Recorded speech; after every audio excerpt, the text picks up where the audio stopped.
You are on my behalf, not actually, but up there with my colleague Ron Westfall at the T-Mobile Analyst Summit, and you're killing it, man. I saw you with the presidents, CXOs, and sounds like it was a great event. What can you share from inside the Analyst Summit?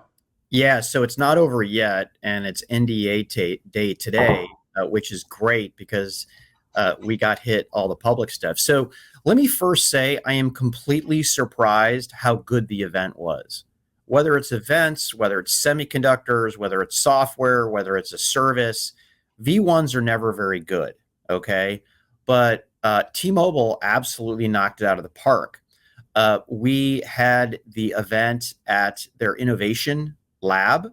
And, so there's hardware, there's G-Node Bs, there's hardware, there's software, there's IoT labs. It's a real working lab. Reminded me a lot of what you and I saw in Chicago with Oracle. And some of the key things that stuck out for me was the maturity of how they're looking at the market, right? Most companies who are a consumer play getting into B2B, they start off with a horizontal play, which, you have to do some of these brilliant basics, whether it's in transportation, automotive, utilities, healthcare, retail, public sector.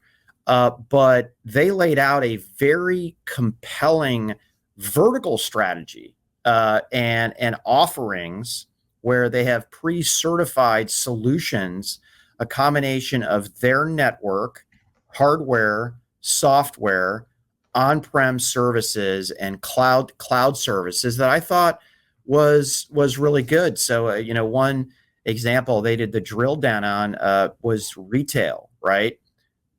They had, mobile connectivity, as you would expect, with private network, MEC, mobile devices, UC&C, and then they had point of sale systems, inventory tracking, personalized shopping, in-store heat mapping, and AR and VR. So it's funny how an analyst brain works, which is, when you get to the point where you ask, okay, how real is this?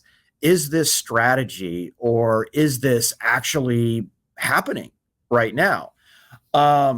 And they rolled out, I thought the most impressive customer case was Alaska Air, which, isn't, a bicycle company, which they had up there. Is not a electric truck company, right? It's a very mature business. That impressed me the most out of it.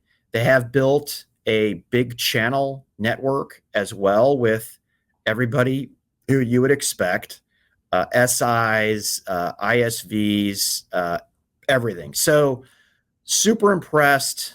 They have a lot of room for growth. They showed some, charts on growth trajectory, but they didn't give actual numbers, which I'm fine with. Kind of reminds me of the early days of Google Cloud. I do think, my biggest recommendation for them going forward is find a way to integrate your B2B talking points and wins into earnings, right?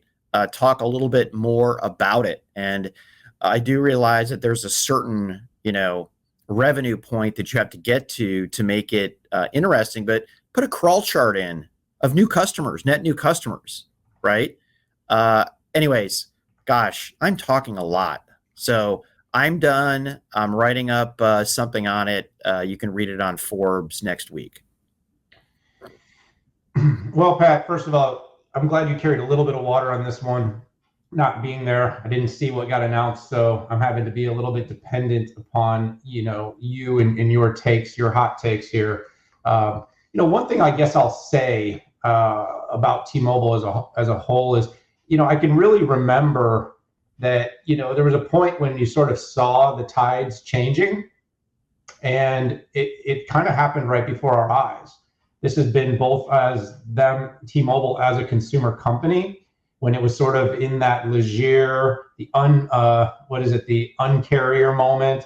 And Still going. By the way, met the guy who created the Uncarrier moniker, Um, chief so there you communication. go. Yeah. Um, and then basically, we kind of have seen it start to carry into the B2B side as well. The company has really transformed. One thing that, caught my eye in following some of the social is the company really seems to have a good understanding. It's kind of got this pyramid partner ecosystem where it understands everything from, primary agent relationships, working with, companies like Hyperion, all the way through its kind of OEMs partnerships. It's got distribution partnerships, it's got SI partnerships, and it's got partnerships in the public cloud. In fact, I got a Forbes article I'm working on right now where I highlight T-Mobile and Google Cloud's partnership. So this kind of telco to public cloud relationship continues to proliferate, and T-Mobile seems to continue to be at the forefront of innovation here. And if I think back 3 or 4 years ago, it was really, I would have said it was AT&T. That was kind of the big carrier that was really kind of doing the telco cloud B2B story, and more I think T-Mobile is carrying the water there. And I think the other thing is, the company's really got a lot of ambition in private network. It's got a 5G nationwide internet approach for business, and so that's something a lot of us, again, don't think about. We all think about 5G through the lens of a consumer on their device getting that connectivity, but that private network, we've talked to Cisco a lot about it. We talked to the cloud providers a lot about it. That is opportunity. It's opportunity. That's both green and brown field for T-Mobile, and I envision their continued ambitions paying off for the company as more look to 5G as either a second connectivity capability to keep employees, hybrid workers, and offices always connected, or in some cases as primary connectivity in certain markets and regions where that level of dependability is required. So I look forward to hearing more. I look forward to getting underneath the hood. Like I said, I'm sad I couldn't get out to Washington, but I am happy that I'm home.